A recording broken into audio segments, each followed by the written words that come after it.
All right. Hello, everyone. My name is Copenhagen Elliott. You guys can call me Cope. We have reached our final session with the exception of the closing. But this is the best. We say the best for last. So I want to go ahead and introduce a few people who are on stage with me right now. Let me pull this stuff to the side. Okay. So first up, we have Chaz Moore. Chaz Moore is an acclaimed activist and community organizer who has dedicated his life to helping Black, Indigenous, and people of color, impoverished communities, and those that suffer the brunt of systemic institutional oppression. Under Chaz's leadership, AJC has led local reform efforts such as creating the Austin Police Department's use of force policy, successfully fought against a faulty Austin Police Association union contract, and successfully campaigned for the reallocation of $150 million from the Austin Police Department's budget to begin the process of creating public safety alternatives to traditional public safety methods. Mr. Moore's tenacity has garnered much recognition, including multiple awards, the 2019 Nathan Cummings Foundation Fellowship, and the 2019 Unlocked Future cohort backed by Academy Award-winning artist John Legend. Wow, okay. Before devoting his work full-time to the creation and growth of the Austin Justice Coalition, Chaz served as a student activist fighting many social issues at the University of Texas at Austin and the rest of the Austin community. Y'all pray for his well-being after that game. All right. Our second panelist that we have here is Mr. Sean Reed. Sean is a proud native of Dallas, Texas. Okay. Growing up in the neighborhoods such as Pleasant Grove and Oak Cliff instilled him the values of resilience, perseverance, identity, grit, and service. Sean currently works at the United Way of the Metropolis in Dallas in the Community Impact Department, working to improve the lives of individuals living in the southern sector of Dallas County by focusing on accessible workforce development and education advancement opportunities. He serves as the equity officer with the Dallas-Fort Worth Urban League Young Professionals and has served on their board since 2017. He also serves on the board of directors for the Social Venture Partners Dallas, the Black Academy of Arts and Letters, friend of Fair Park, Slow Down for Kayla Brown, and Slow Down for Kayla Brown. Sean is the co-founder of a voter engagement coalition. Our voice, or our vote is our voice. Okay. Sean also is an active and engaged community advocate with a diverse set of experiences engaging in advocacy for underrepresented communities. A true public servant, Sean Reed is a leader in voter engagement, redistricting, social justice, criminal justice reform, re-entry, workforce development, and community empowerment efforts across the DFW region. Sean has received national and local recognition, awards, and honors for his leadership in the social justice and the community advancements, including the 2019 National Urban League Southern Member of the Year, the 2019 and 2020 Dallas-Fort Worth Urban League Young Professionals Chairperson of the Year. Sean was also a published author in the 2019 edition of the National Urban League's State of Black America report. And I also must add that Sean is a proud member of the DFW Metro branch of NAACP while originally becoming involved within the Youth and College Division at Sam Houston State University. Y'all got some good bios. I need to edit mine a little bit. All right, but so panelists, gentlemen, how are y'all feeling? We know how Chaz is feeling, but How are y'all feeling? Yeah, besides UT being UT, I'm doing all right. Glad to be here with y'all today. Well, I see Sean, he had to add national award-winning chapter. Okay. Okay. Sean, how Yeah, you feeling? multiple national award winning. I'm feeling good. I'm energized. I was tired just about 5 minutes before this, but you helped me gain my energy back. So I appreciate you. That's good. That's good. Yeah, we had some track and field Olympians with us earlier, but I guess since y'all are technically the last Hello. leg. Some disrespect in the chat. Let's not start that. Ooh, hold on. Let's not Wait, start I didn't see what happened. Yeah, tell them to do their history, read their history. Recently. Oh wow. Okay. 2011, 2012. Okay. History. Set the standard. I see. My bad. Go ahead. I'm sorry. No, you're good. We're all jokes aside, we're about to get into this discussion. So first, can you both tell us a little bit about the organizations you founded? Let's start with Sean. Good afternoon, everybody. My name is Sean Reed, and I'm the founder of Impactful Touch Public Affairs Firm. For those who aren't aware what a public affairs firm is, it's basically a PR organization that focuses on PR, but in the political climate. We do political consulting, nonprofit consulting, business consulting as it relates to social good, and then lobbying for any individuals who need to lobby elected officials, in addition to community engagement work. Okay. Amazing work. Chaz? Yeah, so Chaz Moore again. I, founded the Austin Justice Coalition. To be honest, because in Austin, at the time, there wasn't, I'm trying to say this in the most politically correct way possible. There wasn't a space for young folks, young activists to sit at the table and come up with our own ideas and our own solutions. We were very much pushed out of the way. And me being a resident of Houston, we don't really take kindly to that. So I really wanted to make sure that young folks, young students can have a place to voice their opinions, because the way we do things and the way older generations do things or address things is just kind of different. So I wanted to make sure that we had that space. And I can honestly say at 33, I've been doing activism since I was 18 at UT. I'm very much looking for my replacement, because I don't want to be like the 40, 50-year-old that's taking up all the space. I think we get progress from letting young people lead the way. So this was all birthed because we wanted young people to have a space, and have them be able to do whatever they needed to do to move the ball forward. And Cope, can I finish answering the question?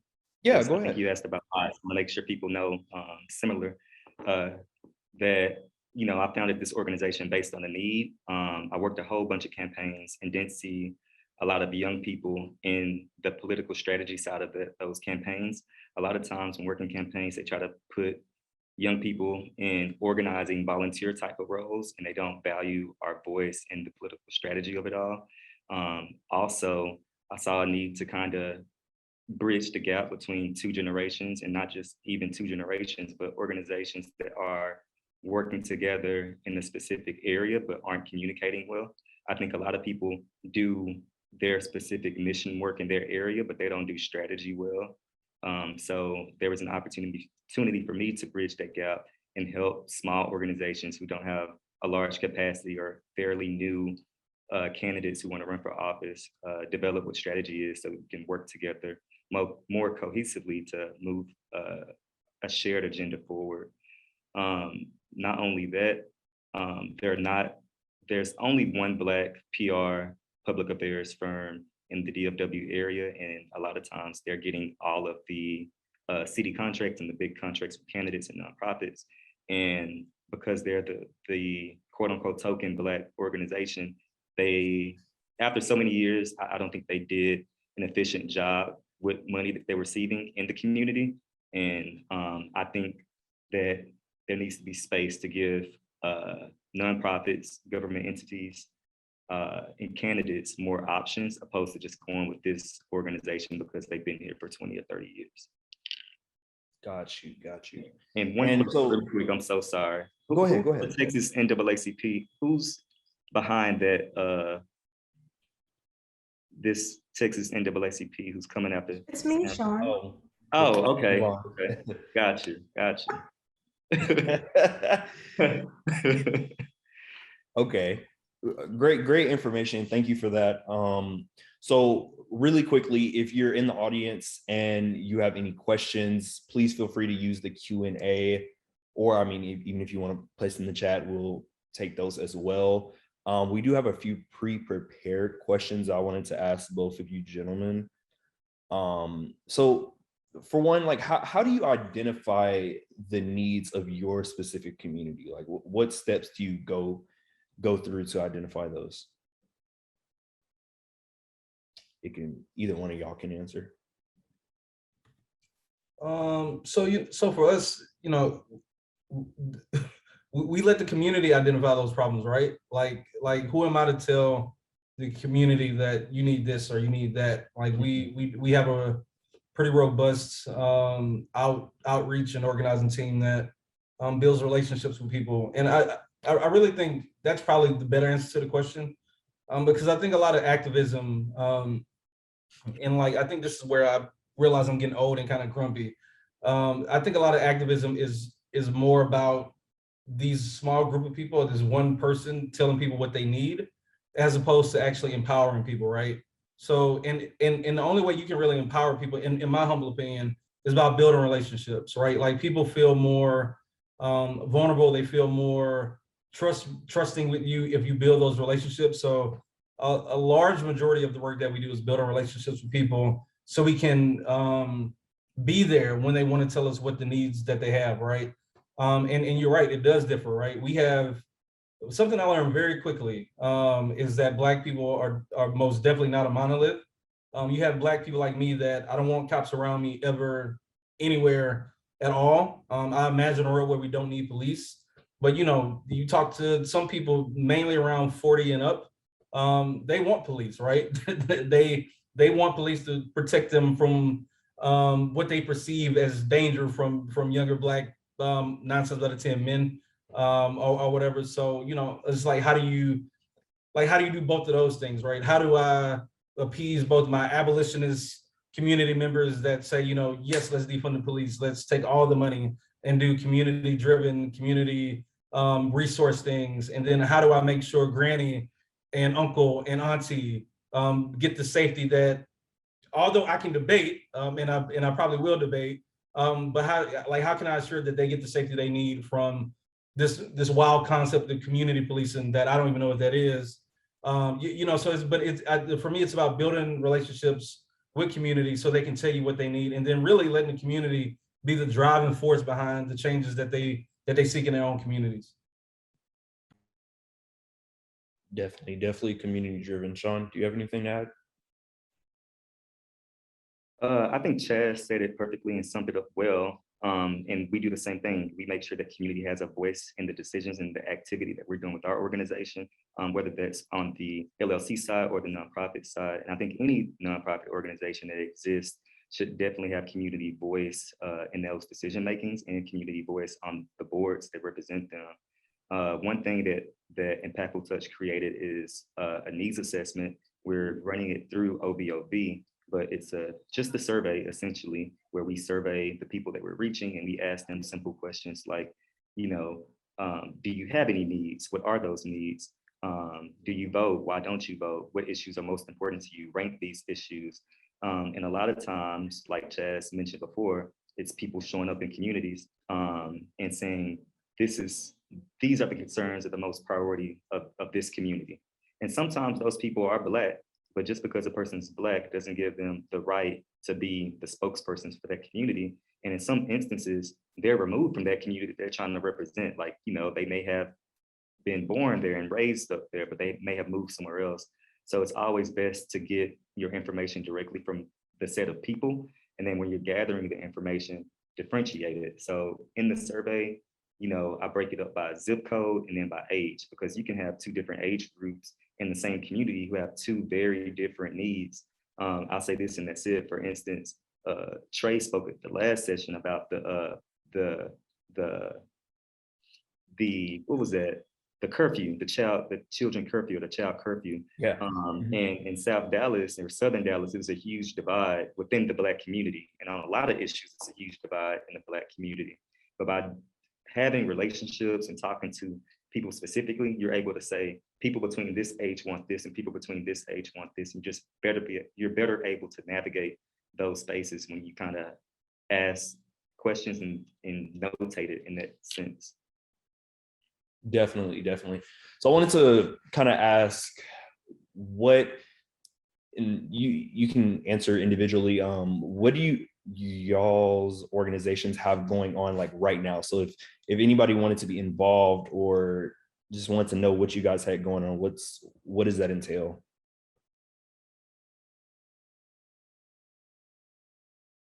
Okay, so I'll go first, and thank you for this question. I wasn't expecting it, but I get the pub what I have going on. So with the two organizations, I'll start with the nonprofit OBOB. So basically, we're a voter engagement coalition. We meet bi-weekly. So on the first and third Tuesday of every month, we meet. We have a Facebook group, and essentially, we like to be like a clearinghouse for organizations in DFW. So let us know what you have going on. We'll give you the blueprint on how to do certain things and lay out the foundation, and you go do it in your areas. But based on what we're doing, we put volunteer ask out, voter registration drives, things of that nature, voter education forums, and all sorts of things. I'm gonna place the community survey link in the chat so you can do that. Voter registration is good, but voter engagement is better. And it's best to engage and have relationships and conversations with people based on their exact needs. So this is an easy way for you to plug in. And then I'm gonna bounce and go to Impactful Touch, which is the public affairs firm that I founded. And basically once a month, we're having this series called Lunch and Policy, where if you're in Dallas and you can attend, feel free to do so. But Lunch and Policy is an event where community leaders, faith leaders come together and we talk about issues in the Black community. And then we talk about solutions, but we have an elected official or a candidate present to kind of talk to us about if this is reasonable, is this realistic? And we want to ask them on the spot, if re-elected or if elected, can you help move this forward? So that's something that's going on.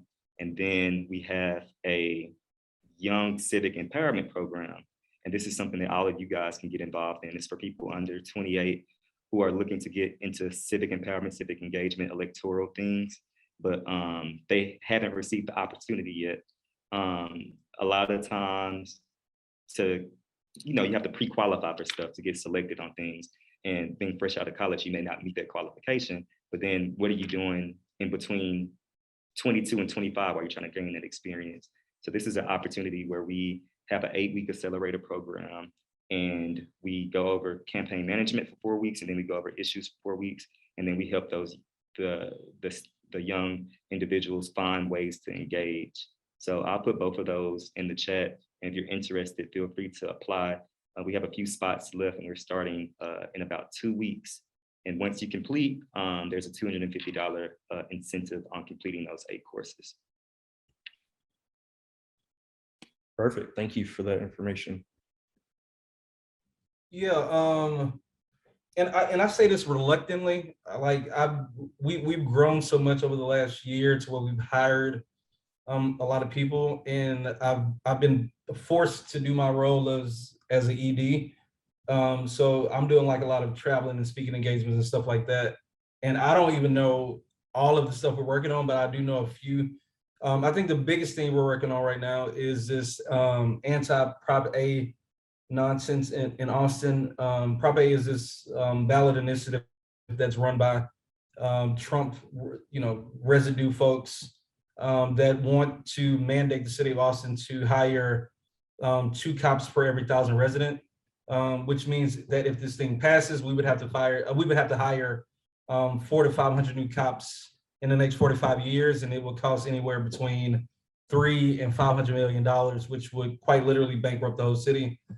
So we've been paying people to canvass and knock on doors and all that type of stuff.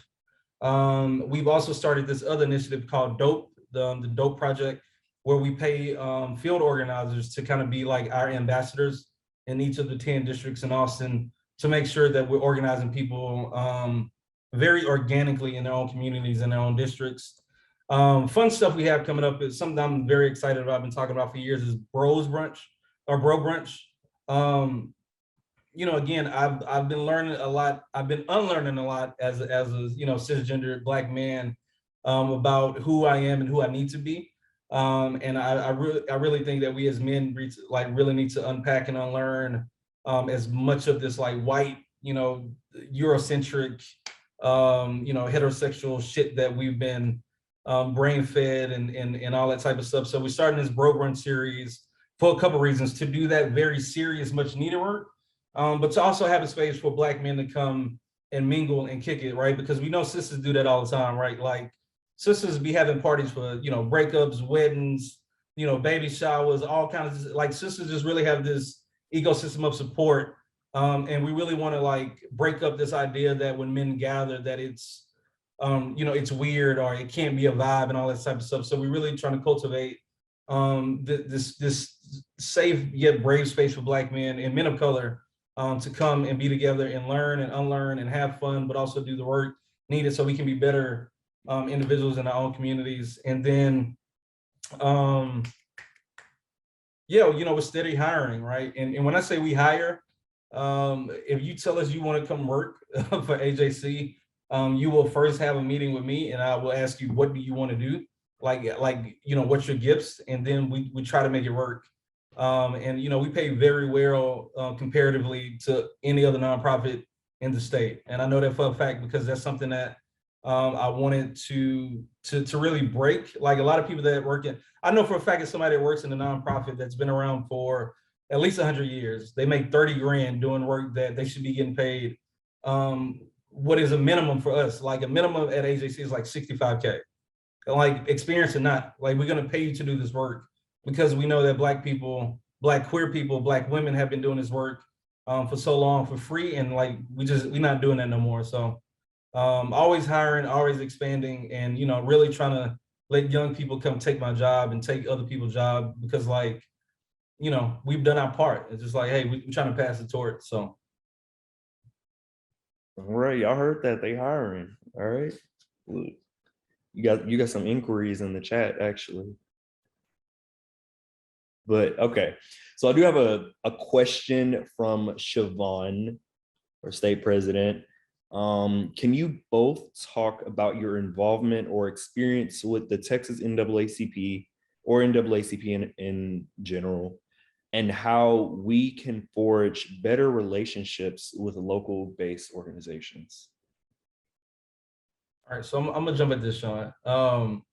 And remember earlier, I was trying to be politically correct. Like, God is so funny because like here this question came back in a very direct way. My experiences with the NAACP very much vary. And I'll say this about the NAACP from my perspective and being a young Black person in Austin.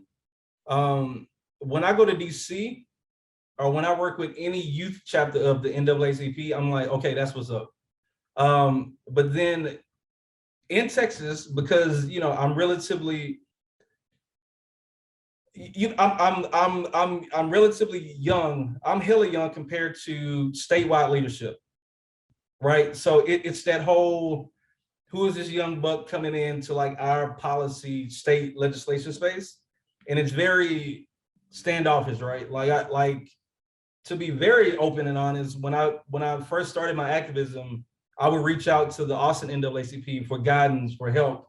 And I was always getting like the cold shoulder. So I was just like, cool, I'm gonna start my own thing then. And ever since then, because we do things that they deem radical, like taking $150 million from the police department or, defeating the police union contract, any stance we take, they take the opposite stance and say we're too radical and say we're too dangerous. So, and I honestly think, and I'm always going to be an advocate for this, I think the NAACP needs young folks to take all the reins.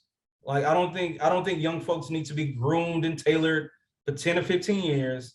I think they really need to let young folks, I'm talking about people probably under 40, probably under 35, probably under 30, like get in and lead the way. And I like because I know the history of the NAACP, right? I know that the group that was doing this work was late 20s, mid 30s. And it's just like, I don't know why they got away from that tradition, you know, and I think that's why, depending on where you are, you either have a really good taste in your mouth when you hear NAACP, or you feel like kind of, you know, like you got to respect it because it's like the OG, right? But it's just like you expect so much more. And I really think in Tool, they let folks like you all like get like really in the seat. You know what I mean? Like Gary Bledsoe, double OG, triple OG, quadruple OG. However, it might be time for him to like pass that cowboy hat. You know what I mean? So, All right. but please invite me back. I just had to say that. I just, invite me back, y'all. Chaz, I appreciate I'm just laughing you at that you had mentioned Gary. Man, I have the same thought. you said pass the head. I was like, literally. So I had to check the chat to see who was here before I went in, but I was gonna be authentic and genuine regardless, but I wanted to do it in a respectful way based on who's in the chat. But I share a lot of those same sentiments. And just to give y'all some background, I'm a former chapter president at 6816. That's why I really know the history. And I think you guys should learn the history of that chapter too, because it's a groundbreaking chapter. That's a shot at Siobhan. It has nothing to do with this. Just had to throw a little shade in there. But anyway, I would say to Chaz's point, again, like I think the NAACP's reputation is great. I think when you work on the East Coast, it's really good. The youth in college is really the power of the NAACP without the money. But here in the South, specifically here in Texas, it seems as young leadership isn't valued as much. And I can say being so active in NAACP, getting involved freshman year, all the way through, all the way through senior year of college, and then looking for opportunities to engage in Dallas, and those opportunities weren't received well. I was seen as an outsider, although I'm from Dallas, born and raised, and I went to college and did NAACP. I was the young person trying to, what you trying to come up here and do? So that kind of thing. So as a young person, I'm not gonna be in a toxic place where I'm not being fed and grown or giving opportunities to really shine and do what I want to do. So I sought after other organizations. I soon found the National Urban League, and they have young professional chapters. The National Urban League YP, they have their complications too, but I explain it like this: NAACP is more grassroots, and Urban League, they think that they're more grass tops. So a lot of their stuff is more like bougie, like they dress up a lot and they go to fundraisers and they like to speak with elected officials. But then sometimes they miss the community aspect of it all. And you need grass tops leaders, but grass tops doesn't work without grassroots. And they both are two great civic organizations. So I'm not, I'm naturally shady, but I'm not throwing, a lot of shades at either of those organizations. I think they've been great for Black liberation, period. But what I will say is it has been a little difficult working with local chapters here on the ground.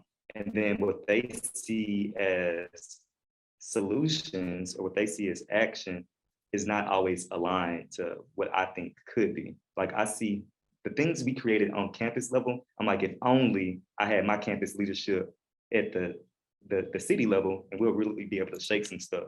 So I think a lot of times, I got a quote written down from a person, and he said, education used correctly is powerful. I think a lot of times we say education is powerful, but in a lot of these spaces, it's them just talking to each other, and it's only so much education and talk that can go on before you start using it really right to move issues forward.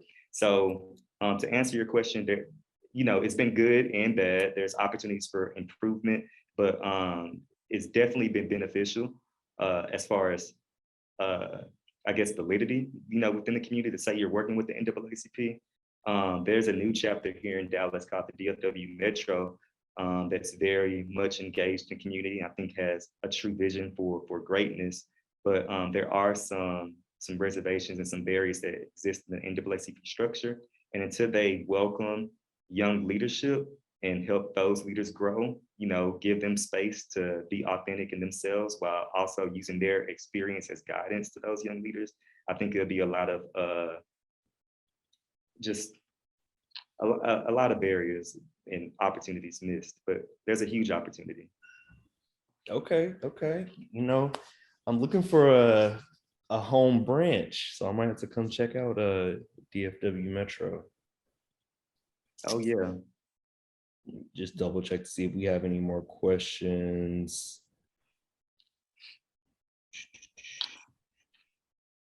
So when do you decide to stay within an organization, and when to create your own, like you all did? It's a question that we have. So you want to go first? Yeah, I mean, I was gonna be quick. Like for me, I'm a Capricorn. I'm in the Beehive. Like I'm a Jay-Z fan. Like I'm attracted to people that that like master of their crafts. So I can't, if I know I'm great, right, and I know I can bring something to the thing, I might take like one or two no's, but then after that it's just like, okay, I'm out. You know what I mean? Like respectfully though, like it's not gonna be this big drama. I'm just gonna be like, okay, I'm gonna do what I feel like I've been led to do, with or without anybody. So for me, it didn't take long. I'm just like, hey, because I'm like also, and this is probably probably hella toxic, but like me as a young man that I wasn't gonna like keep begging another man to be like, be my mentor, guide me. You know what I mean? Like, so I'm just like, all right, I'd rather do this the wrong way and fail and learn how to do it right, as opposed to you keep telling me no. And I think that's another thing about young folks that I really, really like. Like, like we have like the internet, like we have information at our hands to where, okay, you don't want to tell me how to build a nonprofit? Cool, Google. You don't want to tell me how to build an LLC or how to file paperwork? Okay, cool, Google. You know what I mean? So I think a lot of times as young folks, and really young men, we want that type of like Black male leadership, that mentorship, but for their own toxic reasons, that if they're not able to give that to us, then we build our own table, and then hopefully become better mentors to somebody that may be looking up to us. Sean? Okay, I'm gonna comment on what you said about the mentorship thing, because like it's true, it's real out here. And you would think that in the Black community, there's a lot of Black men who are wanting to pour into other Black men, but they feel the reality is ambition and swiftness threatens their position. And unfortunately, they will allow you to be involved just enough to help them out. But when they see that as a threat, then they step back. And like, I remember just really, really yarning some mentorship for some people, and just so I can have the necessary tools and resources needed to do what I wanted to do. And I wasn't able to get that. But now where I'm at a point where I have things growing, like now my organizations are growing.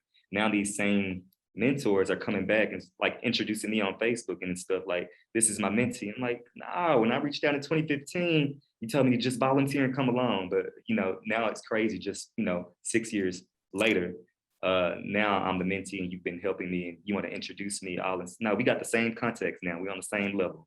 So I just wanted to speak on that just a little bit, but also to go to the original question about like, when do you know when it's time to stay? And I'm a Leo, big Leo energy, no Geminis. If they are, God be with you. But I always say this, I cannot exist. Like one thing, I can't do stuff just to do it. Like some people just be in the motions, just doing stuff. And I'm like, this don't make sense. Why are we doing this? I'll try for a little bit, but after so long, I have to remove myself, because when you're in a position or a place that's not you, like you adapt to that environment after so long, and things that you hate, you become. So at some point you have to say, okay, this is compromising who I am. Let me transition out so I'm not compromised. And then the second thing I was gonna say is I'm trying to be brief in my words, but No, go ahead. We got time. we got more questions though.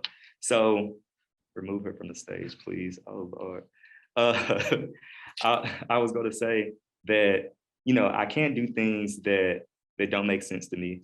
And then also, I just can't be complicit in a system that's not reaping the, like, I know what I'm bringing to the table. I know what I want to do. And if we're in this to do some good and we end up being more of a barrier to the good that we're trying to be, like, I can't be a reason why somebody doesn't have access. Like, I'm not okay with being that. So when it gets to that point and it's starting to tarnish your personal brand and reputation, that's when you have to separate yourself from the organization and say, you know, there are parts that I agree with, there are parts I don't agree with. Let me start this so I can target these things that they aren't doing right without burning a bridge of with this organization, that organization. And you know, even when I transitioned from the NAACP into Urban League, it wasn't like, you know, I'm not trashing y'all.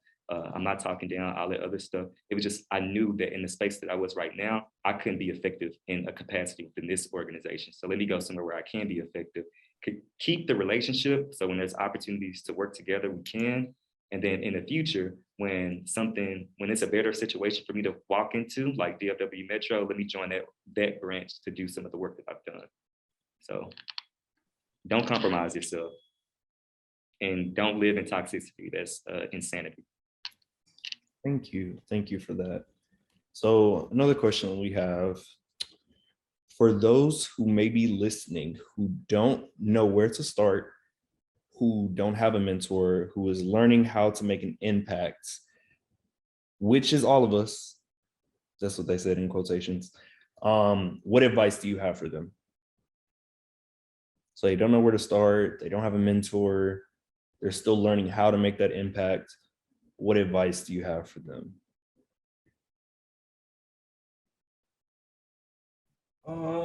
Yeah, I mean, like, again, for me, oh, go ahead, Sean. Go ahead. Sorry, I was in the chat trying to let them know my whole chart, my astrology chart. You got us started on this astrology. Now it's going down. I believe in it so much. I'm No, also it's my Libra moon right now. Right, let me get mine in there too. So Leo sun, Sagittarius rising. So we got fire on fire with a little bit of dramaticness of a Scorpio. So it's just not a good balance. But anyway, it's not a good balance at all. Anyway, what was your question? Where do people start? How do they seek mentorship? Is that what you're asking? Yes. Okay. When people ask this question, I always tell them the best play, like, you just start. Like, you start small, you start minute, and then you just grow from there. And as you're starting and doing the work, like, you'll notice other people who are around you. And then from the people that you see around you who are encouraging you and who are pouring into you, you reach out to them for encouragement and ask them, like, they become your movement buddies. And a lot of times this person may be only a couple years older than you. They may be, 20 years older. You don't know, but first start doing the work and find the spaces that you want to work in, and then find allies and partners within those spaces that are going to help you. But don't seek a mentor. Well, I wouldn't recommend seeking a mentor first for them to tell you, where and what to do. I would definitely find those passion points, those passion projects, what you're interested in. And then once you see people come into that space and being authentic about what they're trying to do, then you build genuine relationships with them and make it, conversational. What I've learned is everything's not mentorship. Some of it is, peer encouragement. And, they only may be 2, 3, 4 years older than me. And to the men's thing, for the men in the group, unfortunately, a lot of the guidance that I get come from women. In my perspective, the women in the movement have been more willing to share their experiences than the men. So don't be afraid to have that woman influence and to build those relationships, those professional relationships. And then last thing is like another plug to the Young Civic Empowerment Program. It's a great space to get started, learn about campaign management, learn about issues, and talk to elected officials. And when you're looking to build these relationships, like, go in as authentic and genuine as possible. You know, don't go in saying, I want to seek this for X return. Like really try to find out who somebody is because you want to know, because you don't even want to invite the wrong people into your space or give them your information. Because sometimes the people you think your mentor will take your ideas and won't give you any credit or clout for it or whatever. And I know we don't do it for credit or clout, but in the real world, when funding gets involved, if they pitch your idea to the right funder and they get their stuff funded, then you're like, dang, what happened to me? But you got to be careful. You got to use your discernment. So do your research. I remember when I graduated, I looked up every single city council person, and I was like, okay, which one of these individuals align best with me that I want to invite into my space? Because not only are they going to mentor me, like I'm gonna help them navigate through some spaces too. But yeah, that's it for me.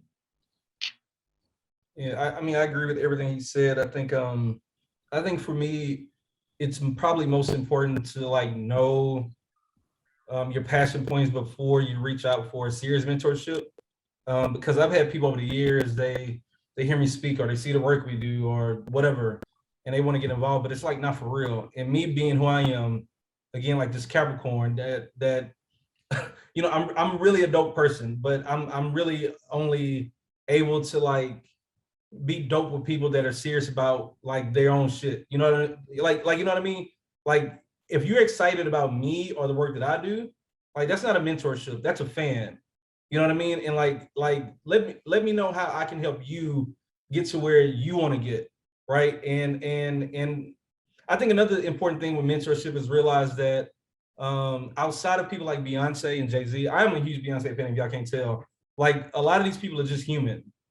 I think a lot of times we idolize folks, and you know, give folks their flowers for sure, but just realize that these folks are human too, and that you're very much capable, if not more, of reaching whatever status that drew you to them. But I think it's most important to find out what you want to do first, or at least have a hunch, a very serious hunch, and be persistent. You know, I think if people want to reach out to, I give you a prime example. We got a partnership with the Reform Alliance, which is like Jay-Z and Meek Mill and all them, is because like I was very, very persistent about reaching out to Meek Mill's manager, and they was like, okay, man, what do you want? And I finally got in touch with the people that run the partnership programs with Reform, and we have a partnership with them now. So I think, and you know, I'm secretly doing that so I can get closer and closer to Jay-Z. But the purpose of me telling the story was to like let people know that if you see somebody that you really think can help you get to where you need to get to, just be persistent. Because 9 times out of 10, like most people will, you know, they'll let you in, and a lot of people want to be mentors. A lot of people want to help other people succeed. So I'll just say, you know, go for it. Like know what you want and go for it. Because one thing you don't want to do for people like me, to where I'm at a place to where I have you know, a staff now, and I got to make sure I'm making money to keep those folks hired. Like you can't waste my time. You know what I mean? Like if you are serious about the betterment of Black folks and queer folks and Black women, and like, okay, then we can rock. But if you're doing this for Instagram likes or followers, do not waste people like me and Sean's time. You know, like we are serious about this. We're probably gonna be doing this until we fall off the planet. So you know, just come at us for real. And it, you know, I'll leave it at that. Okay. See y'all talking I in just the want to chat. say I got to add a little bit more because I think it's, you know, it's always the genuineness and I can't even say the word, the authenticity. I'm getting, look, because I'm really upset because I had somebody who reached out to me just yesterday, and I asked them, like, I always have these conversations and I start with like, what's your why? And, you know, I was really busy. I took 30 minutes to have the meeting or whatnot. And, you know, they couldn't tell me, you know, the why they wanted to do this.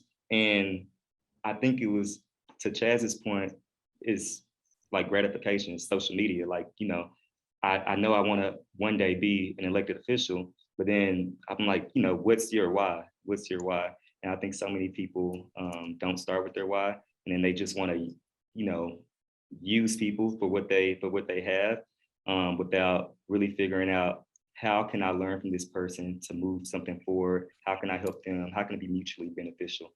So I think that's extremely important. And if you're not there yet, you're not there yet, but do some self-discovery before you come to someone trying to bond or bridge an alliance. And shout out to Jesse in the chat. 6816 is in here. I'll do your history. Ask Erica Kane about 6816, National Award winning chapter. It's Erica. And I just want to ask, when is the last time the chapter has won? Because last time I checked, you know, the chapter I was president of is the 2018 and 2019 college chapter of the year.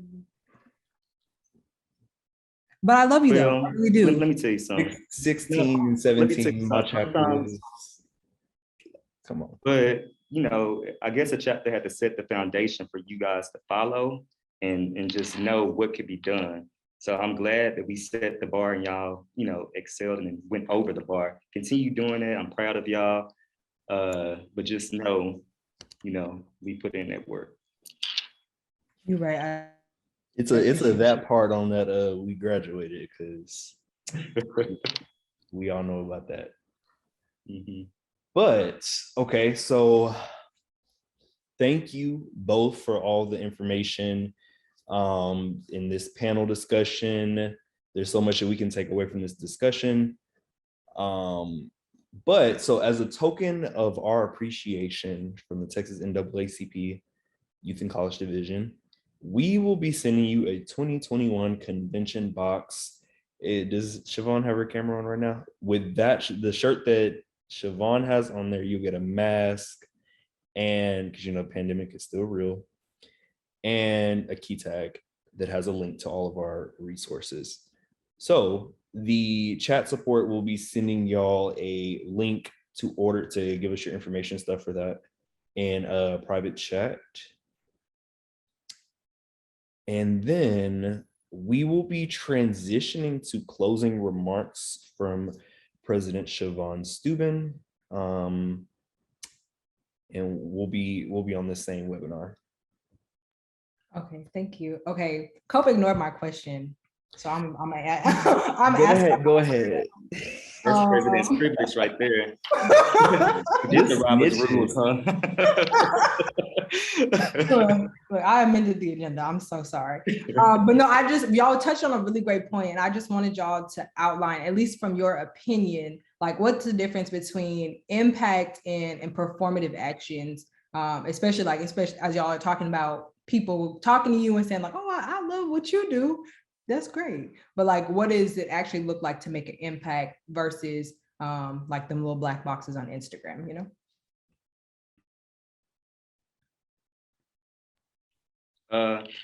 I'll say the strategy behind it. So I think, you know, and everybody, every org, whatever you're doing, it has a place in the work. But when evaluating impact, I think it starts with the strategy. And I wrote some stuff on the board here, just y'all can read my chicken scratch, I'll read it. But like, you know, it starts with a why, you know, what's the need? How are you impacted to that need? And who can you help? And then the what, you know, research the problem. Like it takes some intentional like power mapping, and you trying to figure out like what we're trying to do, and then working together cohesively to like move some stuff. Like Instagram pictures and all these other things are cool too, but they're just a part of the awareness part. But like the piece that a lot of people miss is the strategy and planning behind all the things you see on Instagram. So it's why, what, how, so what's the strategy, what are the goals, and then who is best positioned with power to help us achieve these goals.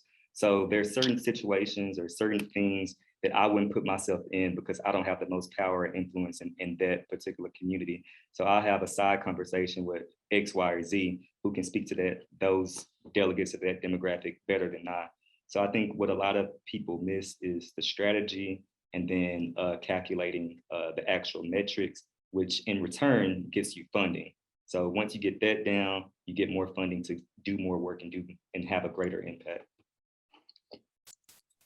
Yeah, you know, I think it all boils down to the outcome. But I could also argue that, I can argue that everything is performative, right? Because,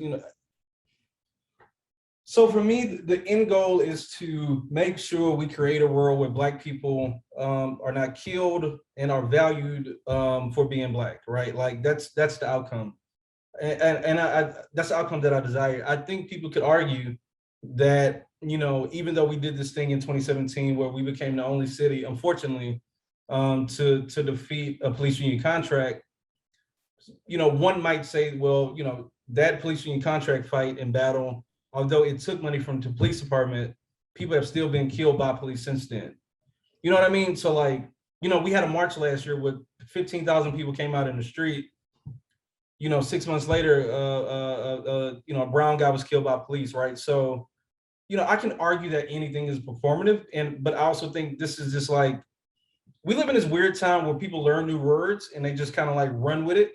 And I think people need to be okay with like, performative is just a thing. It's a part of life. You know what I mean? Like the clothes I wear is performative.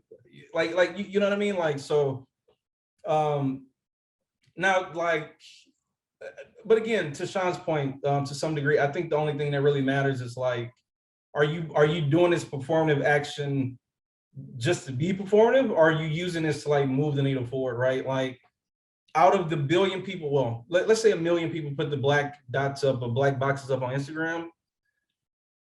I could argue that 80% of those people probably did that shit because everybody else is doing it. That to me is like toxic performative, I guess. But like the 20 people that use that for, conversation starters, to pay homage to the Black folks that were murdered by police violence last year, like that to me is performative and it's okay. And I think we have to be okay with the fact that when we march, because we've been marching for years, and some things have changed, but some things have not. And March is very performative. Now we march every anniversary for the March on Washington, and I'm just like, well, and this year we had 2 different marches, which is a whole nother conversation of why we shouldn't be so caught up in national activism and people with blue checks by their name. But I'll save that for a dissertation at a later date. But thank y'all for having me so much. I really appreciate kicking it with y'all.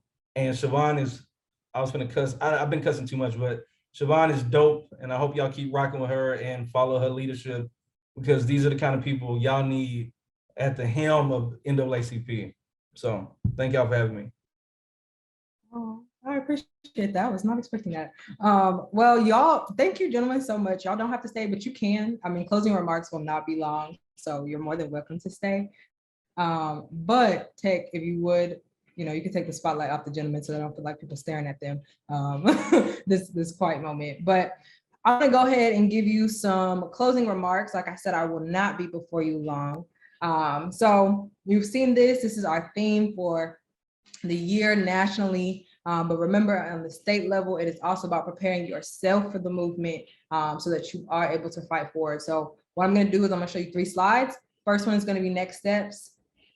I'm not gonna lie, I forgot what the next 2 slides were, so there will be a surprise to me, but I promise you they're important. So we did have some next steps, some action items from our Free Marvin Guy chat with Ms. Tiffany Dina Lofton. So if you remember, you're gonna share the documentary, you're gonna sign the petition, share it with 5 people. You can also go to freemarvinguy.com. So you'll get this presentation post-convention. These are hyperlinked in the presentation, so you will not be able to miss them. So those are your next steps as far as our call to action on Marvin Guy, okay? Next, okay, so this is next step specific to the state conference. And my chat people are gonna help me out, and they're gonna make sure these links get put in the chat. Except the first one doesn't have a link yet, so you're gonna have to make sure you check your email. If you would like to be a state executive committee member, you're going to apply. Before I even mention that, I'm gonna take this presentation down for a second because I want y'all to see my face. I want to first thank our outgoing officers and committee members of the Texas NAACP Youth and College Division. You're seeing one of them on the screen right now. That's Copenhagen Elliott. He's our first vice president. You're not gonna see all of them because we didn't have everybody on the panelist side based on how we've been running production. But we also have the second vice president, Nicholas Hawkins, treasurer Summer Thompson, Secretary Matthew B. Francis Jr., Membership Chair Terrell Jones, and Triple E Chair Marissa Wahoo. So I want to thank them so much.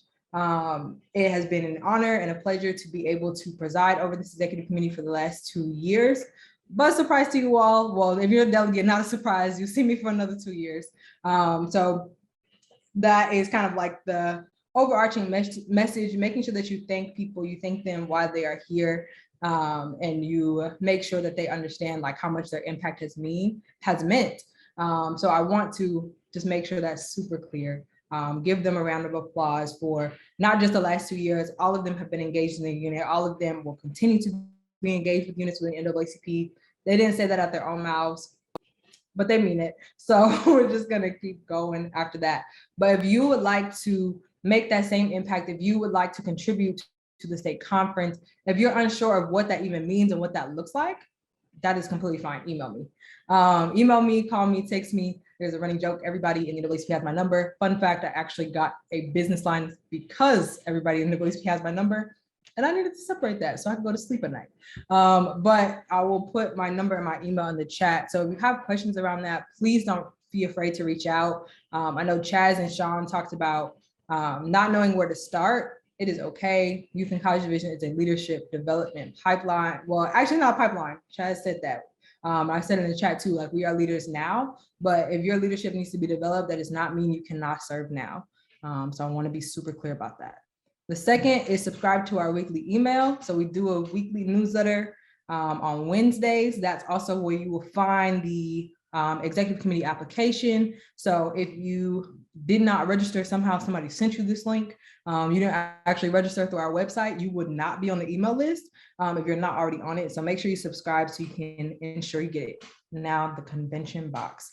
As you see, I'm wearing, well, you kind of see, I'm wearing a convention shirt. They're very nice. Shout out to TJ for the beautiful design. If you are a youth member, you can purchase one on the website for $20. It comes with a t-shirt, mask, and a key tag. If you are a branch member, you can also purchase it on the website, but those are $25 for branch members.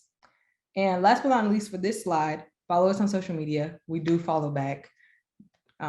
We don't watch stories because sometimes y'all post up, that's a little crazy, but we do follow back, and be sure to tag us, especially if you're a unit. So we want to ensure that we're always broadcasting what you all are doing, because the state conference is made up of our local units. There would not be a state conference without the work on the ground.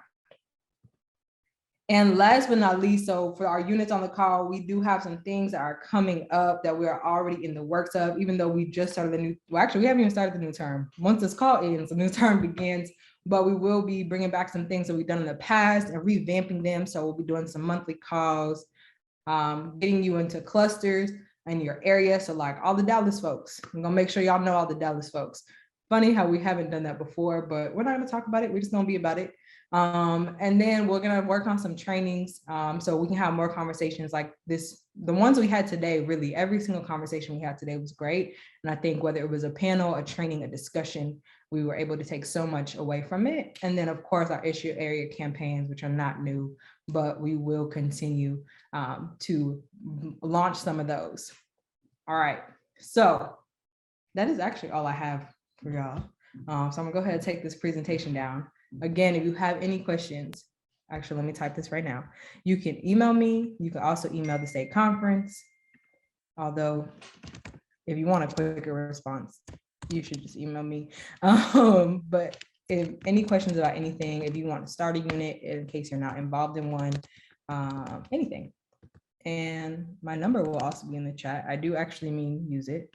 If you don't get a response immediately, I promise I will respond. It just may not be immediately. But without further ado, we will go ahead and let you all go. We'll hang around a little bit. If you have questions, feel free to raise your hand and put them in Q&A, ask them live. But other than that, thank you all so much for joining us, and have a beautiful rest of your day. I know it's a long day, and we will see you soon.